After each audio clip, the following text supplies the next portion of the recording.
Hey guys, I'm back with new recipe that is banana smoothie. Banana smoothie అనేది just 5 minutes recipe అనమాట. అంత time taking process కూడా కాదు.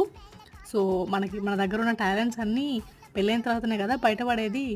So ఇలా నేను ఫస్ట్ టైం ప్రిపేర్ చేస్తున్నాను అనమాట బనానా స్మూతీ అనేది. సో హిట్ ఆఫ్ ఫ్లాప్ అనేది మా హస్బెండ్ రియాక్షన్లో చూద్దాం లాస్ట్లో. సో ఇంగ్రీడియంట్స్ వచ్చేసి bananas, dry fruits, 1 cup sugar and tea cup glass అంత పాలు, హనీ అనమాట. జస్ట్ 5 ingredients అనమాట. మెయిన్ ఇంగ్రీడియంట్స్ డ్రై ఫ్రూట్స్లో అయితే నేను బాదం, పిస్తా, కిస్మిస్ అండ్ ఖర్జూరా సో ఇవి తీసుకున్నాను అనమాట.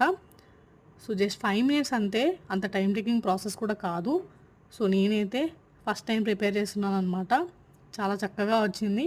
ఇలా కొంచెం చిక్కగా చేసుకుంటేనే మనకి డ్రై ఫ్రూట్స్ తగులుతాయి అనమాట. టేస్ట్ అయితే అద్భుతంగా ఉంది. మా హస్బెండ్కి అయితే చాలా నచ్చింది. మరిన్ని వీడియోస్ కావాలంటే please do subscribe to my channel.